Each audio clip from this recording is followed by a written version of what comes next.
Alright guys, today I would want to talk about my top 5 favorite baits for the winter months of fishing. Depending on where you live, your water might have ice on it, so might not apply to you too much. To start off, my number one favorite wintertime bait is probably the drop shot.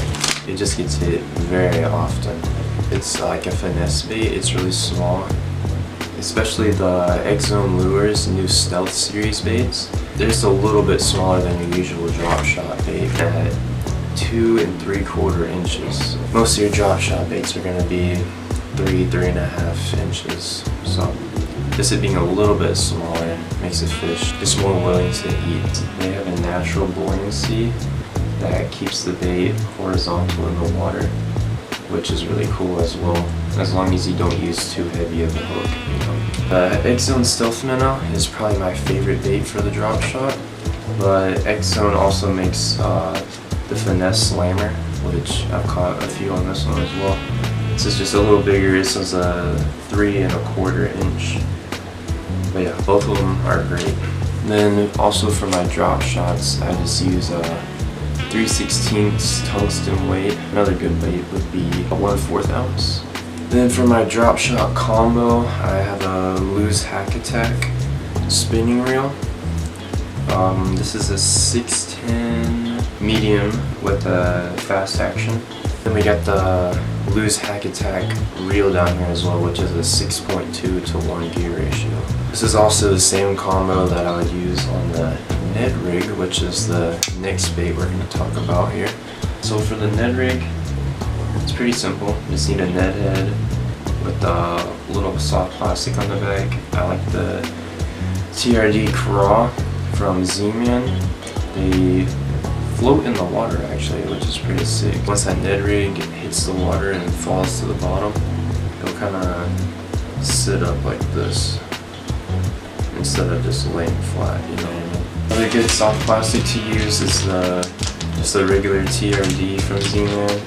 And 1,000 Fish, they also make a nice Ned Rig soft plastic. It's like a Sakoshi bug or something like that. But yeah, I've caught a few with this as my trailer. But yeah, Ned Rig's a great bait. It's more bottom contact, drop shot obviously. You have your weight and then your lure up here. But the Ned Rig, I feel like it's better around like wood and stuff. And definitely rock as well. Drop shot works good in the weeds, especially like if it's like a weedy bottom. The weight will sit there, but then the actual soft plastic will be above the weeds. And number 3 will just be a regular jig. Honestly, if I had a smaller jig, I would use that one. Pretty similar to the Ned Rig. I mean, it's just a bottom contact lure, work it really slow, and then it seems to get bit pretty often because just a slower moving bait, fish are more lethargic whenever it's colder, so they don't want to really chase stuff down. And for my jig, I like to use a 7-foot medium heavy. This is an extra fast action. I believe this is a Fenwick Eagle Rod. And then I have a Cast King Mega Jaws Elite reel on here. This is a 7.2 to 1 gear ratio.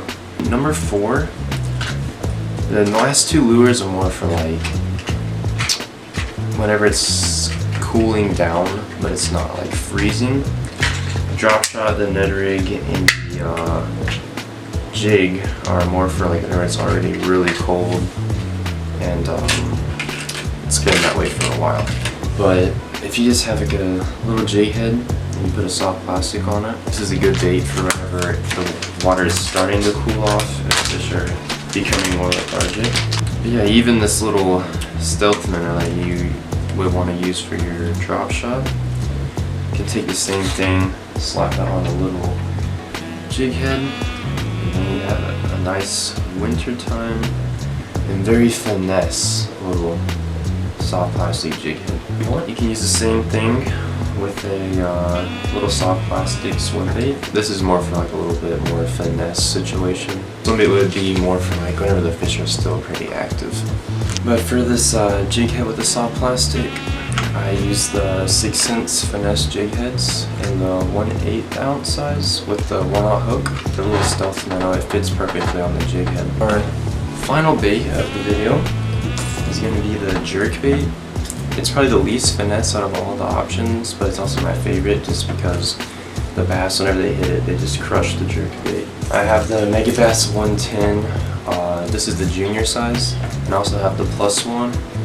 I like to use the junior because more bass will eat it just because it's smaller. But if you want to go for the bigger bass, definitely use the 110 plus one. And this also dives a little deeper. This is like a 4-foot diving bait, and this is probably like 6 foot or something like that. I'll have to check myself. But yeah, you can see the obvious size difference. They both work really well. I like the 110 because it's just really dialed in. Like Mega Bass has some great baits. It is a more expensive bait, but I mean, whenever you're twitching it, it looks great, and then right as you pause it, it's just sitting there suspending in the water.